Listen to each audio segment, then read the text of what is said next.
I mean, you don't need to detail the trade winds. You don't need to detail the currents. You don't need any of that detail. But you do need to think about, okay, how do people navigate? Right? And now the thing is, maybe in your world, right, magic has some kind of impact on the currents, and it actually pulls the current in a certain direction, so you can be like a turtle, right, where you hop into the main current of the ocean, and then you sit in it like an escalator in your ship, and that could change your whole ship design. Yeah, you wouldn't need sails, Yeah, oars. You you just just need have a to way stay to in get place. in and a way to get out.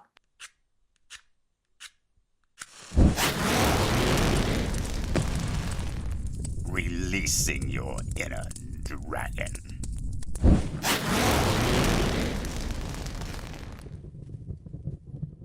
So, Marie, I was super excited when I looked at the list and we were going to discuss geography. That seemed really interesting and cool to me.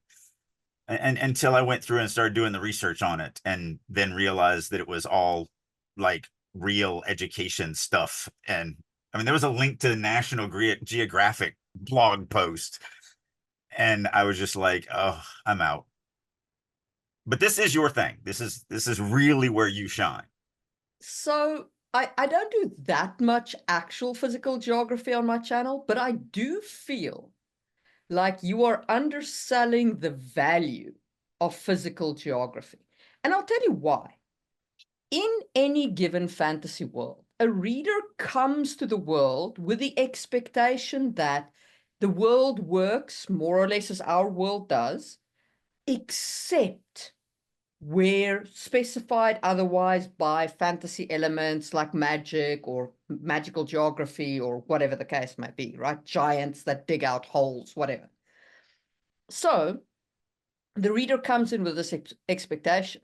And if you make a mistake in your geographical setup, if you create a desert where there should be a tropical rainforest, and there's never a payoff for the reader as to why there's a desert where there should be a tropical rainforest, it's just a mistake that you made. And it's a mistake that takes the reader out of the story.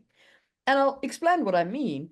Like a desert can be formed by a rain shadow of a mountain, right? But that only works if the current next to the coast is a cold current. So if your characters are in a desert and they walk into the ocean next to the desert, like it's a coastal desert like California, even at the height of summer, that water should be cold. Because if it was warm water, if there is a warm current running there, I promise you that's not a desert. It's a tropical forest. Right. And you need to know that as the world builder, because otherwise you're going to describe the water as lovely and warm, and your reader's going to go, say what now? How come that's a desert then? Some readers. I think a lot of people just don't even know this stuff. Some readers, sure, some readers, Yeah. but there'll be at least one. If Yeah. I should stumble over your book, who'll be Oh, yeah. like, run that by me again, one more time. Yeah. There's always, we talked about this at some point in the last week or two in the writer's room where it's, believe me, there is going to be a reader out there that's going to rip apart, the most minuscule of things. And I've said this story before. I got a friend who's a sci-fi writer. This was years, decades ago, but his book takes place like in 43 something. And at the beginning of every chapter, he has the date, the day, and the time. And so it was like, Tuesday, January 12th, 4382 or whatever. And it's the evening and the character walks out and he paints this beautiful picture of the full moon and all this other stuff. And he got an email that said, on that day it's going to be a quarter moon. And it's like, I'm glad you have the time to work out the math of what the moon is going to be over that specific city on Earth on that date, more than 2,000 years ago. But yeah, there's always going to be someone that goes down that. But actually, you said something before we started recording that did resonate because I said the thing that I'm always concerned with in everything that I do and why I create what I do is just, does it impact the story?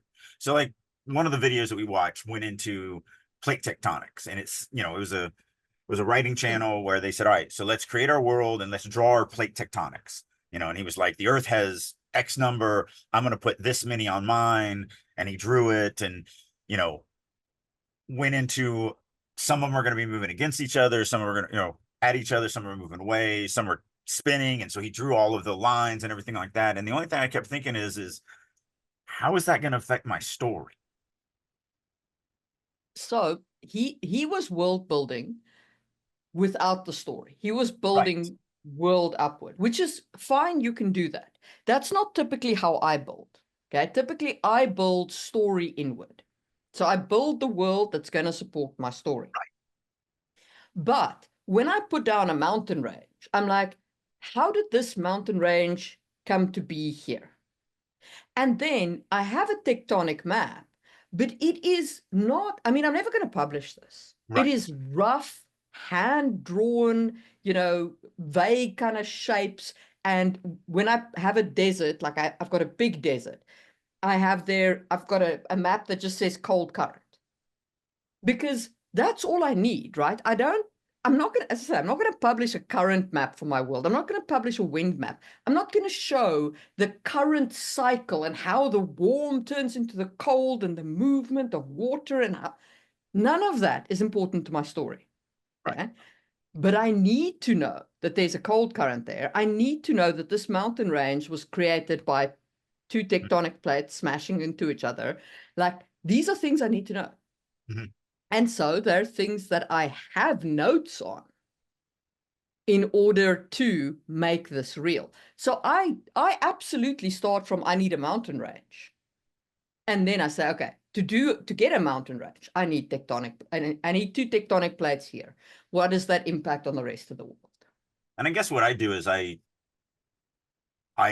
understand planetary creation to a level that, like, I know that mountain ranges are going to be on the edges of continents for the most part. If they're in the center, it's because the continent isn't actually one continent. It's a piece of a continent on one plate and a piece of a continent on another plate, and they're coming together and smashing into each other. So you always get some weird, like India hitting into Asia. Yeah. India doesn't look like it's a part of Asia. Like, you can tell it's something else that's come along and smashed into it. So, and then rivers, flow downhill. So you start with your higher elevations and you draw your maps, and everything's going toward the sea. But it also has an impact on your plot, right? So I'll give you an example. If your characters are climbing up, speaking of India, if your characters are climbing up like a really, really tall mountain, the climate changes at the different altitudes. Okay, there is a shifting climate as you go up. And so knowing that, understanding that allows you to create different cultures, creatures, and magic at different altitudes. That you don't need to build this up front into your world, but there is stuff that you should know and should understand in order to build a believable, immersive world. Right. Yeah, because like in Genesis, there is sailing over the great ocean. But Yeah. since I don't, everyone, the characters, when they are, well, there's one character that travels one time across it. He's really just puking the whole time, and he's hating life, and he's talking to this other person, and so he's not involved in on the actual science of sailing to a destination. So I never fleshed any of that stuff out. I don't flesh out. I'm sure there are sea currents, and I'm sure there are wind currents and different things that the captain would know to do this and do that to get there. But since the character is never going to be involved in it, while I know it exists, I never thought about detailing. 100%. And that's as it is now. But I mean, that doesn't preclude there being a situation at sea that takes them off course. Right. A monster at sea. If they're traveling across the ocean blue without any form of land guidance, it's likely that they've got some kind of equipment like a sextant. So how do they tell time? And that becomes an interesting world building exercise in and of itself, in terms of the instrumentation that they use to determine where they are in terms of latitude and longitude, because you need a fixed time point for that. That's what the Greenwich mile is. Mm-hmm. So what is their fixed time point? And for example, this isn't just like, it isn't just restricted to our world. Or to like fantasy. I mean, in Warhammer 40K, the Emperor's mind is the fixed time point, right? Which is a geographical feature of that world. Right. It's a single geographical feature in a chaotic maelstrom, but it is a geographical feature that serves a navigational purpose. So what in your world serves the navigational purpose that allows sailors to make this journey? Now, maybe it's not important. Maybe they just have like a sextant, and they use the sextant. They have some kind of latitudinal measure. They have some kind of clock or watch or way to like judge the fall of the sun's shadow, and that's it. Like, it's not that important, right? 100%. Then it's not that important.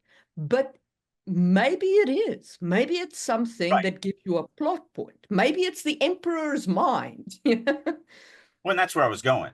If Yeah. I ever, if, and it just doesn't exist in Genesis, but if I ever went to the point where where I had a character who was a sailor, or a character who is reliant on, maybe there's a battle that I'm going to write at sea or something like that, then yeah, I would go down those paths and try to figure that stuff out and do the research on it. But like you said, well, maybe they just have a sextant and a way to, I'm like, I haven't even figured that out for Genesis, because it never, again, the only character that's at sea spends the entire voyage leaned over the rail, puking his guts up.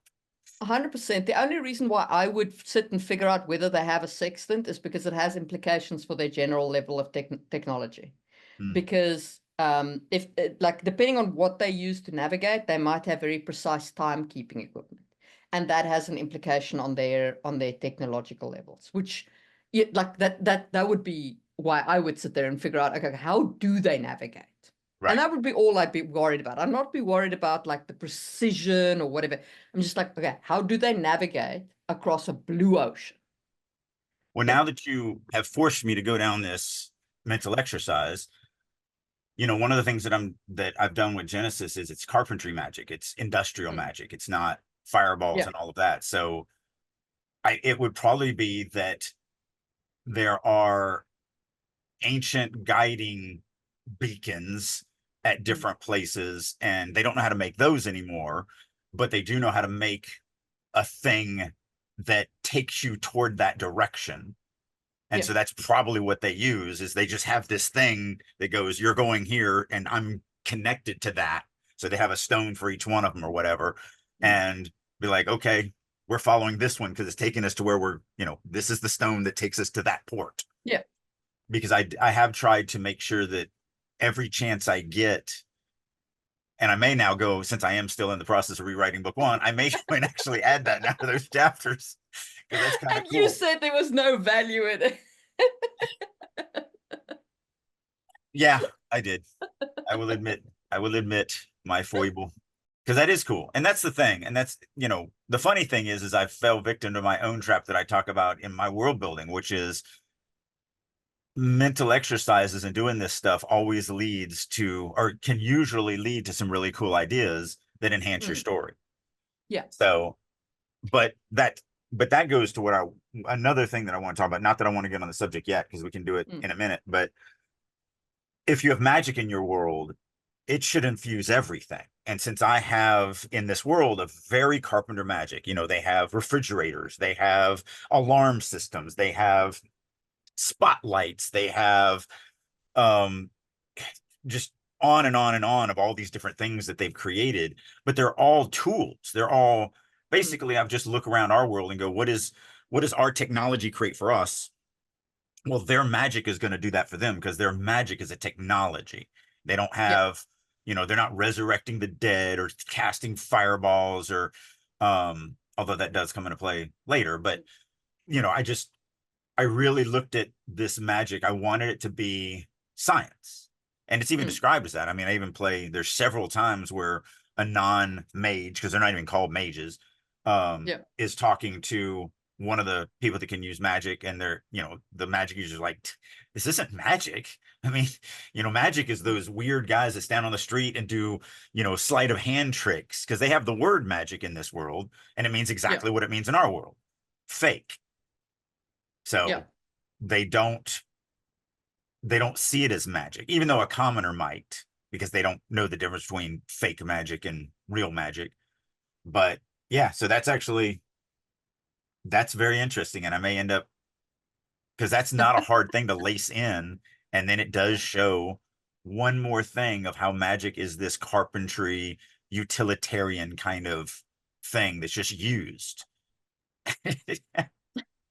What's behind this? My cat is being rambunctious. But Yeah, yeah, but that's that's actually a really good example of being willing to go down mental exercise paths and seeing what you discover. yeah. And that's the thing, right? Like you don't need, I mean, you don't need to detail the trade winds. You don't need to detail the currents. You don't need any of that detail. But you do need to think about, okay, how do people navigate? Right? And now the thing is, maybe in your world, right, magic has some kind of impact on the currents, and it actually pulls the current in a certain direction, so you can be like a turtle, right, where you hop into the main current of the ocean, and then you sit in it like an escalator in your ship, and that could change your whole ship design. Yeah, you wouldn't need sails, Yeah. oars.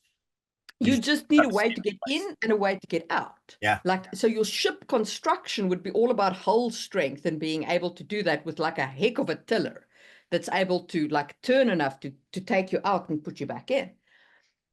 But you can only do that if you have at least some comprehension of how currents work and why they work, right, and how the physics of the real current intersects with your magical current and how that impacts each other. Like if this magical current pulls over a real current, does it form like this vortex maelstrom? What happens there, Stuff like that. whirlpool of death. Exactly. Exactly, where science meets magic. Yeah. But yeah, so it is interesting to think of such things. And geography helps you there. Mhm. And then geology, right, which is a component of geography, which is where do you find certain minerals? Okay. Now that has a dramatic impact on the wealth of people, depending on what is considered wealth in your world. If gold is wealth, right, as it is in ours, a country that sits on a gold mine or a duchy or whatever, like a culture that sits on a gold mine, either they are rich and protect themselves, or they're about to get, swamped by a gold rush, or, or something's going to happen there. Like you don't get to sit on a gold mine, literal or figurative, and not have something happen to you. Right, You get good or you get conquered right. if you have that kind of resources. Yeah, that's something that I do think about a lot, is who has the resources. Yeah. And this may sound a little politically incorrect, but you really do want to build worlds of inequality, because that's where that conflict comes from. That's where, the story drama can come from. You will have richer societies, you have poorer societies. And I think those things resonate so deeply on a human level. And that's really what we're doing with stories, is we're resonating with the deep human elements, that I do think that you need to think about that. Although, it might be cool. And actually one of the videos mentioned this, where every single world is filled with just 2,000 person villages, and no one ever gets more power than that. Yeah. And but that kind of world is different from ours, Oh yeah. right?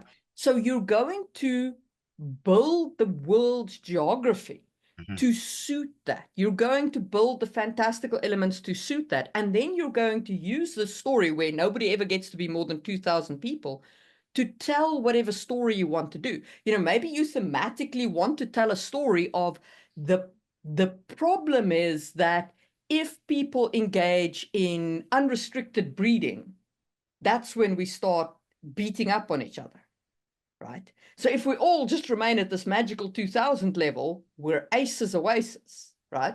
And maybe that's the story and the theme you want to play with, I and mean, you set it up like that. kind of the setup for Logan's Run.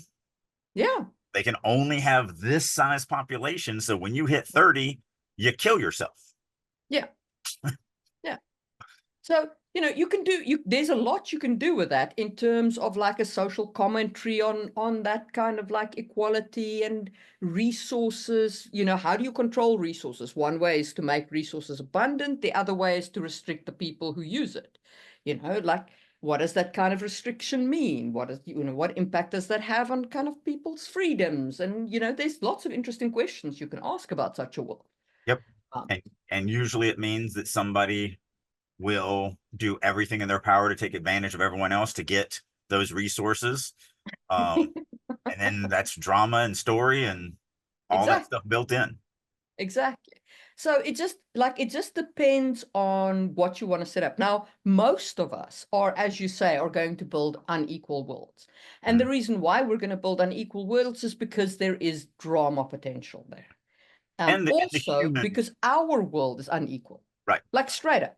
Yeah. Okay. We different resources have different levels, different places in the world have different kinds of resources. Mhm. And and it and that inequality has obviously created a lot of drama in our world, much drama. And Too much. and and in your world it's the same, but it's also a case of going back to what I said about readers. Readers come in expecting, unless otherwise specified, the world is like ours. All right. So in a fantasy, not necessarily sci-fi, but in fantasy, their kind of expectation is Right. our world unless specified otherwise. So I think one of the things, oh, did you have something else? Yeah, just so you should have it unequal unless you have a specific plot device Right. that you're going to introduce upfront early and use it to tell the story, basically. You one of the things that probably shocked me the most about the original version of Genesis when it was released. Mm. So there's multiple characters, but you start off with this one farm boy, and the way I describe the farm is it's basically like a communist commune. It's these massive walls that surround everything. They bring all the animals inside at night. They take them all out during the day. There's guards that go out with the farmers. The farmers go out in groups. They farm communal farms, and there's always guards with them that are, keeping an eye on everything. And I did it because it's like I want the world to be too dangerous just to have a farm sitting out in the middle of nowhere with mom and pop and Jethro and Jodine living in, a house. But the story's not about that. So I never really capitalize. I mean, there's the occasional monster thing that happens or whatever, but the story's not about monsters. And so I rarely dip into that in Genesis. And yet, just because I made the decision of having farms be like little strongholds, the amount of reader feedback I got off of that, of how everyone was just, their imaginations just soared as soon as this is a farm. Okay, this is, and then they just went crazy with speculation and all this stuff. And that was a really pleasant byproduct of just thinking, okay, this land is very dangerous. How would, if you couldn't live as a family on a family farm without getting eaten, how would you, what would society evolve to? And so just that little mental exercise is what led me down to creating the steads of Genesis.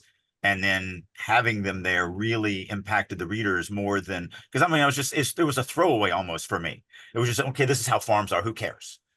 Like, it's not that Yeah. big of a deal. And yet I actually got a ton of fan interaction because of that, just that one little choice. So, And I wasn't so expecting. the odd thing is, you talk about the family farm, but the family farm is actually quite a recent thing. And it's more an American thing or a African thing, something like that, that the isolated farmstead with a single family living on it. Far more traditional in Europe and in Africa and so on is a village with farmlands around it, and people leave the village, go farm, and come back to the village. Because, like, we don't think about it, but it was dangerous. In medieval times, it was dangerous. People didn't own swords or knives or whatever. There were wolves, there were bears, there were people. Other people. Yeah. And other people. And other people are also predatory. So, I occasionally jokingly call Europe the PvP server of the world, but it's true. Uh, Maybe that's why I hate PvP games so much, and I really want to just play PvE games. yeah. And I mean, it's because Europe's small, right? If you actually take Europe on a globe, you'll realize how small it is in comparison to other continents. And so you had a lot of people squashed together on really rich, fertile land, and much combat resulted. And so people didn't live in little isolated farmsteads. They lived in the village and farmed the Yeah. surrounding land. Yeah. Yeah. Yeah. And Sorry, you're right. complete sidetrack there. I'm No, but sorry. you're right. Especially as a Westerner, an American, I'm definitely going to fall into the trap of thinking if we're going to talk about farms, we're going to talk about, but Mm. fantasy is rife in that too. Oh, Aragon lived on a no, farm, and like it just goes on and on and on. Every time you have the farm boy that leaves the farm, I the know, Belgariad kind of started in the same way, and so on and so forth. So I yeah. know. I I do not let the historical inaccuracy impact me too much. I'm just like, yeah, okay, whatever. Well, and that's why I did it, because it always bothered me that you had these really dangerous. It's like, the farmers would just do their thing, and then one of the sons was like, I'm gonna go off adventuring. And it's like, as soon as you step out there, there's like massive monsters, and what do you it's like, well, why are they not here? Like, why do they not come on the farm if they're out there? And so that it really did bother me, Yeah. playing D&D and all of that, and you'd go through the farmland, and it's like, why would this be this way? Like the Wheel of Time series, where you have the villages that are just out, and then there were farms, because Rand starts as a Mm. farmer way out in the middle of the woods. I mean, it was like a day travel to get into town. And I'm just like, this is a very dangerous place for you to be all the way out there with just you and your dad. So the reason why this might be politically incorrect, so maybe cut this, but the reason why we have farms the size that we do, specifically in the colonies, right? In America, in Africa, and so on, where there were white farmers who went and set up, is because they came with guns. Mm-hmm. And guns allow you to have isolated farmsteads. Because if your sons and your wife and your daughter, if you can all shoot, and everybody shot, Yeah. right? Male or female, everybody could handle a gun. Yeah. Um, in Africa as well as America, I'm pretty sure. You go and you claim your land, and you have a gun to defend yourself with, Yeah. and that takes care of a lot of the innate dangers. Yeah. If I've got to put money on a winner between a gun and a bear, or a Yeah. gun and a wolf, or even a gun and a random stranger. Yep. Gun and a random strike. You're only going to get into trouble if you piss off an entire tribe, or if you run afoul of an elephant in Africa. Right. Like you could lose to an elephant depending on your gun. Or a hippopotamus. Those things are vicious. Yes, but a hippo isn't the same problem as an elephant. The problem with an elephant is it's actually hard to kill them. Oh, I thought the problem with elephants was they have a ironclad memory and they will hunt you down for the rest of time. Well, yes, but they're also 2 tons and Right, really tall and right. thick-skinned and have got this bone across their forehead. And there's a reason why it's called an elephant gun. But see, that's a great segue into magic. So Yeah. depending on what the magic is, we talked about like having a world dominated by women, where Mm. women were the rulers and everything like that. If you have a world where magic is only being wielded by women, then they like why would a woman ever fear a man if the vast majority of women can cast lightning bolts? Like what's a man gonna do? If you have, in fact, if you have magic as a thing that either gender can learn, right, you might very well have a very, very different Right, gender role because right. the gender roles came a lot out of defensive capacity, Hmm. right? And if men and women are equally capable of defending themselves, you might never develop the patrolocality, which Right, is where the woman moves away from her family to marry. You might have, you know, a negotiated locality, so mixed marriage or whatever. You might never develop that kind of very diversified gender roles, right. Yeah, yeah. I was just you know. going all on one Yeah. side, but Yeah, yeah, so you can go all on once, but I mean, the thing is, like, it's very variable. You know, magic has such a big impact on everything, yeah, depending on how widespread it is, how many people can wield it. I mean, obviously, if like, you know, 1% of your population can use magic, it has a big impact on people's lives, but it doesn't have that big an impact on cultural development, right?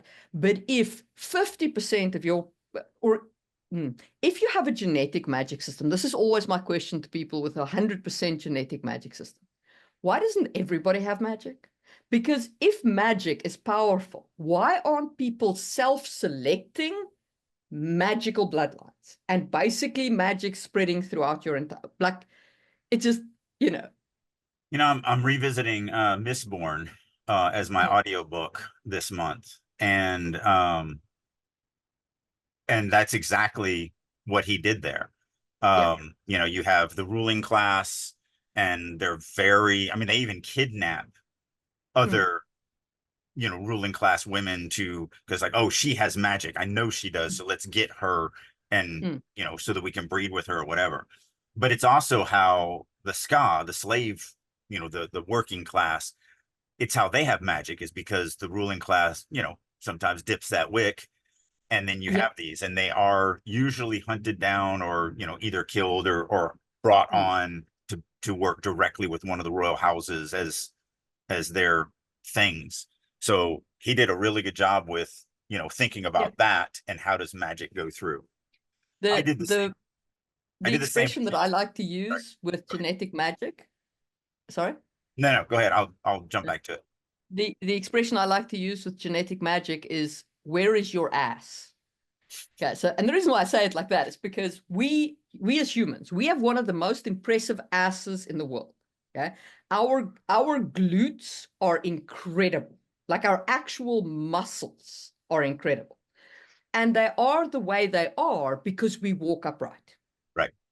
Right? That they do a lot of work. You know, yes, our feet are arched and all the rest of that, all of that applies. But our ass is incredible, especially if you compare it to like a primate, the other primates, right? Their asses are nothing like ours. They're like these piddly little red things. Ours are like buns, you know. And it's important for the fact that we are evolved to walk upright. Mm. So in a world where magic is genetic, where is your ass? Where is the thing that everybody has? Yeah. So, Yeah. What I was going to say with Genesis was it is genetic, but they don't understand mm, that no one, these are all theories and guesses, and mostly just in the educational, the institutions that they're like, we think that maybe, but there's also enough variance that it doesn't run in families. I'm very specific about that.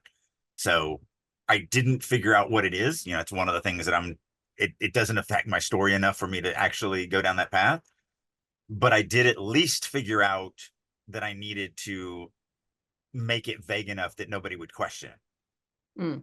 So there are a couple lines in there that, you know, do show the audience that it's probably genetic, but they can't quite pin it down of why it works that way. Because I didn't want to have like the Mistborn, where it's like, oh, you have magic, so you're royalty. Let's keep it in the bloodlines. Let's do everything in our power to not give it to the underlings, and create that, because I didn't want that level of social distinction. You know, so that's that class system in that story. So in Sangwheel, I actually have two magic systems. I have one that is genetic, which is hobby, and it looks like it's genetic in one way, but there's actually a way that a reason why it presents as it does. And that is just like, and everybody, if they have this, you know, if it's not like on the continent of the empire, is because there's story reasons for that. They can just make themselves stronger, heal themselves, basically look after their body. But if they are on the other continent, basically everybody can do this, right? And the other magic, that's different. That appears to be genetic, but it isn't. So, but all of that is very deeply interwoven into my plot. So, I put a lot of thought into exactly how the magic spreads because of that. well, yeah, and that was important to me too, because there's three types of magic, and one of them is supposed to be extinct, and they don't really understand how one is extinct. Yeah. So, yeah, and these are all things, you know, kind of coming back to this topic at hand.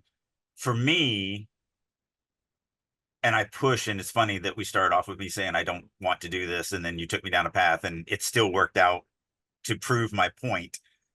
Doing these mental exercises are always beneficial, or usually beneficial. And so, and they're fun, you know, they're fun to talk about the world that you're creating. If you have somebody, you know, that you can banter with, it's harder, in my opinion, to do it by yourself. That's why I do not consider myself an island. I do not consider myself that I sit in a room and I create all my genius. We have a cat emergency. Yes, minor emergency.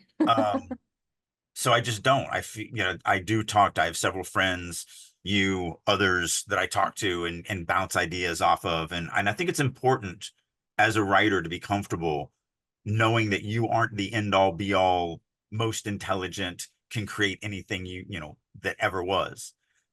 Understanding that talking to other people, thinking about it, watching other videos, reading other books, all of these things help you think differently about your world, your creation, how you're doing it, and so on and so forth. So I just think it's an important exercise just to talk. Yeah. So, what do you think that people should most consider when they're building the geography of their world? Like, ooh, that's a tough question, because it really depends on the story that you're telling. So like the Realm of the Dying Sun, the world is the story. So I spent a crap ton of time figuring out how it was created, why it was created, how it works, how the physics work, you know, how do things decay, how does the water get refreshed, because it is I don't want to give it away too much, it's going to be a while before that comes out, but it is a constructed world. It's constructed via magic, but it is a constructed world. It's not a planet that's circling a solar system that was just created through billions of years of whatever. And so it is so integral to the story that I spent a lot of time going down that.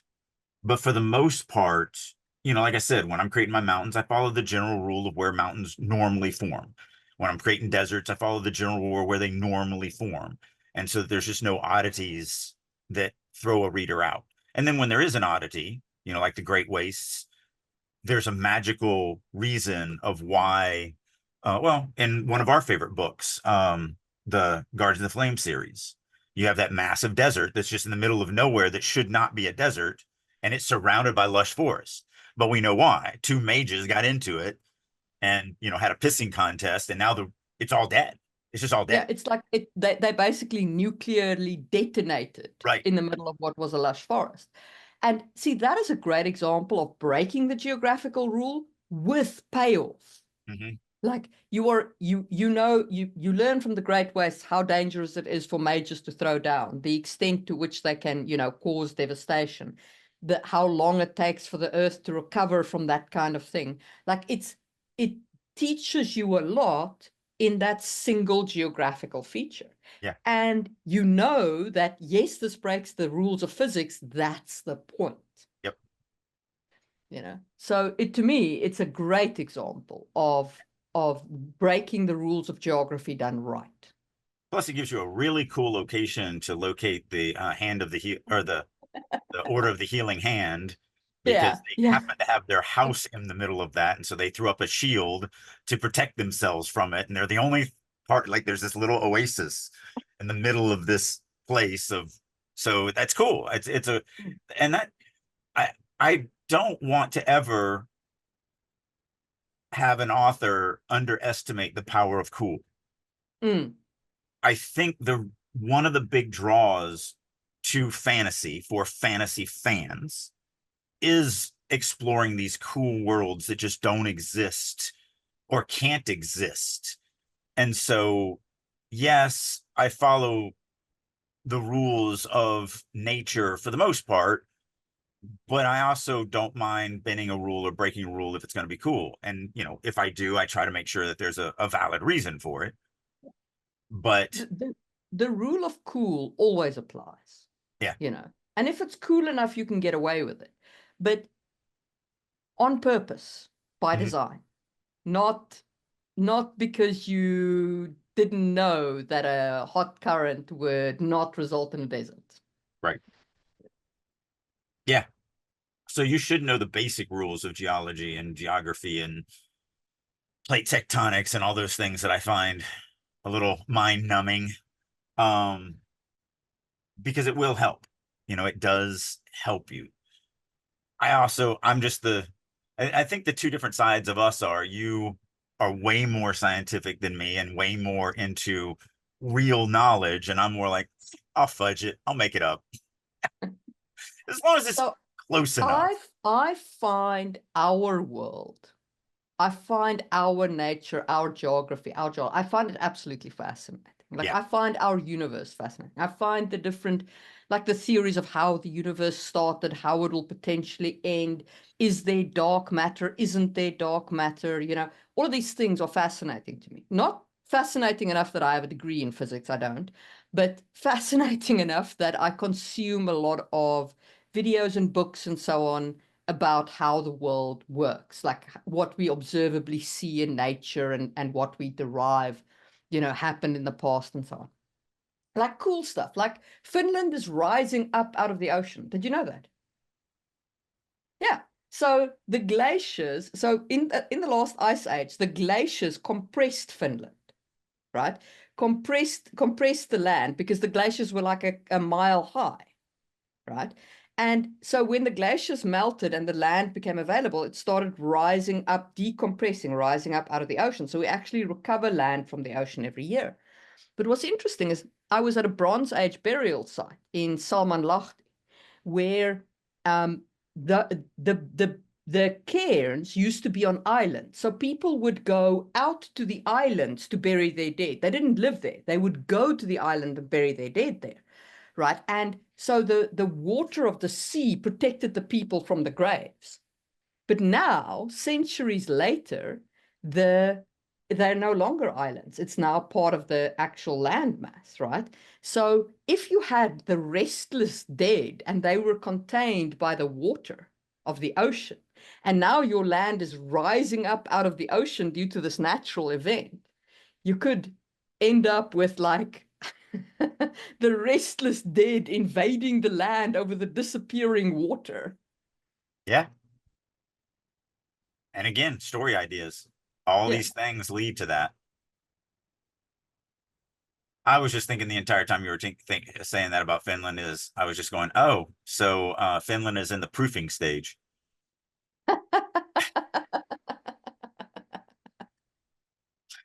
Sorry, I've been doing a lot of baking. Absolutely. We have yeastiness. We have a good solid yeastiness, and we are proofing our way up. So somebody asked from the peanut gallery, is it rising faster than the oceans? A little bit. I would say so. Yeah, a little bit. Depending, it also depends on like whether the ocean rising increases or not. Because the rise of Finland is very well understood and very static. Like it doesn't escalate. It just rises by the same amount every year. So if What one is, of the major Antarctica shelves melts or something like that, I think even we would have a problem. right. Well, let's last 15 minutes. Let's talk about some of the things on our list. Like how do you feel that I'm going to start with your bread and butter. How do you feel geography affects politics? Massively. So um, there's a kingdom in Africa called the kingdom in the sky, the Lesotho kingdom, which is it's a small kingdom that maintained its independence because it is entirely situated in the Drakensberg. There are these very steep passes leading up to it. And basically, good luck. You ain't never conquering that. They could stand at the top and roll rocks down on you, and you're not getting up there without aircraft. You know what I mean? And even then, you can bomb them, but that's just, you're not putting troops down. Um, and and so your geography, your defensive geography, is massively impactful on your kingdom's or your land's ability to defend itself. Then there's things like resources, right? How much resources do you have in terms of both mineral wealth, fertile land, water? Water is a critical resource and often undervalued, you know. And so your geography has a There's a couple of things I would dramatic add to impact. resources. Yeah. Ability to move goods outside of your area. So Mm, trade, mm, that also leads to, unfortunately, the negative side, which is if you have access to other countries to trade, they also have access to you to invade. Um, so it's kind of a double-edged sword. But a couple of things to throw into what you were saying. One, yeah, again, the level of technology, and this includes magic, can mm. eliminate geographical benefits like that of Yes. protection, all that. And then I was going to say, I think probably the most famous, well known is Switzerland, of Yeah. why it's been so easy for it to stay so neutral for so long is because of its geographical location. That Yeah. plays a huge part in its defense. It is really hard to conquer Switzerland because Yeah, of its, it's really hard to conquer England. That's why it's only been done successfully a few times, yeah, because it's an island. but it's also a So massive island. it's a big island, so it's big enough to put a big civilization on. But because it's an island, you have a logistical problem when you're trying to invade. Yep. Which results in being able to build a pretty substantial civilization on there, so it's a pretty substantial country on there, which we saw play out in our world, where England is the biggest contributor to independence days around the world.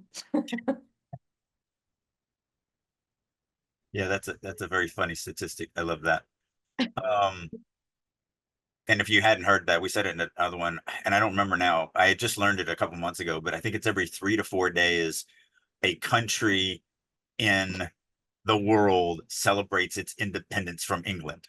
Yes. Every 3 to 4 days or something insane like that. I could be wrong. You can tell me down in the comments because it has been a few when months since I learned that. when when the British Empire was at its height, they had a saying that the sun doesn't set on the empire, because it literally didn't. That you Yep. could go a full day on British soil, and Yeah. yeah, it was a very, very big empire. Yes. So that's what I was saying, was that technology, if you can fly dragons and you have Yeah. armies of dragons, then the kingdom in the sky might not be all that good for you. Might not be as defensible. Same for your island kingdom. If you can land dragons, as with George R.R. Martin's story, because he basically took England, right? Yeah. And said, okay, now I add dragon riders. And that's what the Targaryens are. And obviously they could conquer the place in a heartbeat, right? They just burnt the whole place down, and like Yeah. everybody surrendered. Yeah. Um, and so absolutely your magic has this dramatic impact. But what you want to do is you want to start with your base, right? If ceteris paribus, all other things being equal, that's what ceteris paribus means, in case you didn't, study economics or something. So all other things being equal, what defensive capabilities would your geography give? How would the culture develop given the geographical location and forces and all the rest of that? Okay, now add magic. What changes? Yeah. That's why, and we have spent podcasts just talking about magic, but that is why magic and understanding it is so important. And you can always tell, or at least I can always tell when I'm reading, and most of them are usually unpublished, but there's some self-published ones out there too, where it's just like, oh, you added magic because magic. Like, you put no thought into it whatsoever. It's just you played D&D and magic was there, and so you threw magic into the story that you were writing, but it doesn't affect anything in your world. And so it leaves this big gaping hole in the story of difficult to suspend disbelief for more than just the casual fantasy fan. If you're any type of fantasy fan beyond that, it's going to feel weird. Even if you enjoy the story, it's going to feel like there's something missing. Something's off about this. Yeah, I agree. And I think that, considering how your magic physically interacts with the geography of your world, what it alters about the physical geography of your world is important. Especially if, like, let's say your magic is, component driven, the way that Mistborn was, since you brought that up, right?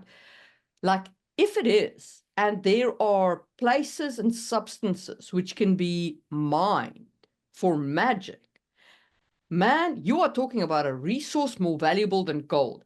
Hmm? Those places will be hotbeds. They'll be invading countries, majors, everything will be gunning for that place. It'll be like, and then somebody will gain enough control to actually put in place like massive fortifications and defenses and stuff like that. And, so I mean, it would have such a dramatic impact on your world. Yeah. I mean, basically, just to break it down into a layman's term, if there was a place to mine nuclear warheads, Yeah. If nuclear warheads could be mined here. those places would be targeted Yes. heavily, Yeah. I because mean, if whoever you just controlled think, them would control everything. if you think about, I mean, you had gold rushes in America, right? Where the people moved to middle of nowhere, to California, to Alaska, to everywhere to mine gold.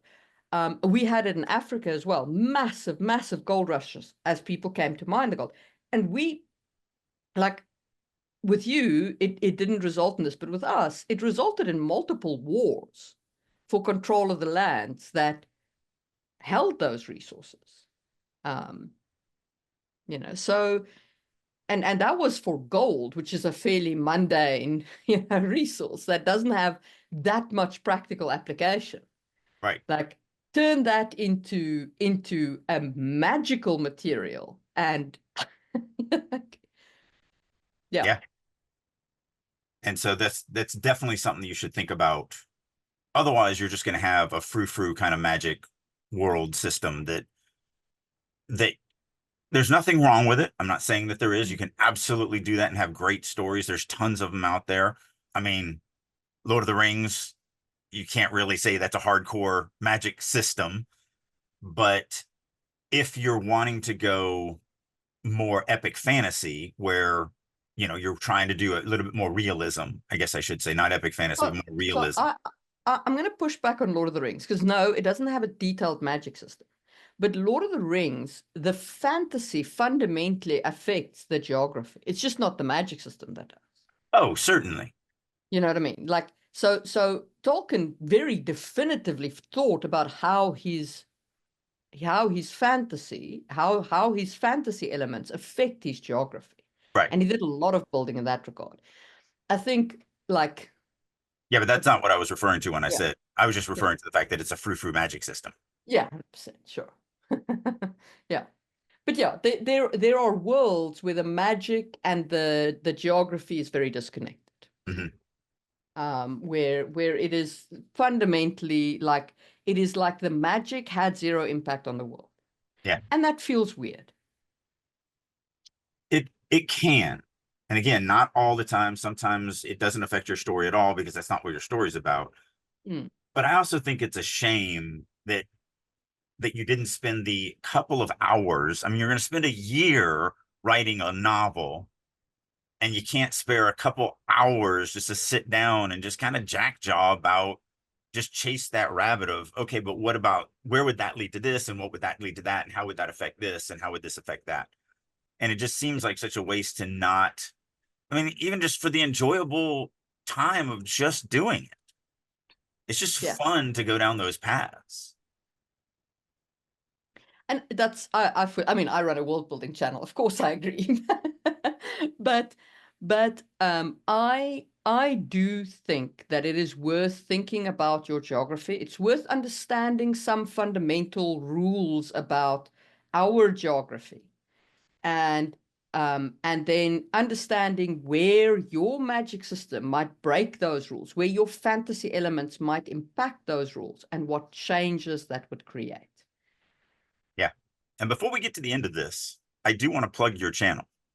So if you guys want to go deeper in this, Marie has just gobs, I don't even know the number anymore, where she takes a specific world building topic and goes amazingly deep into it. And it's such a wealth of resources for storytellers to really start thinking deeper about all these different topics.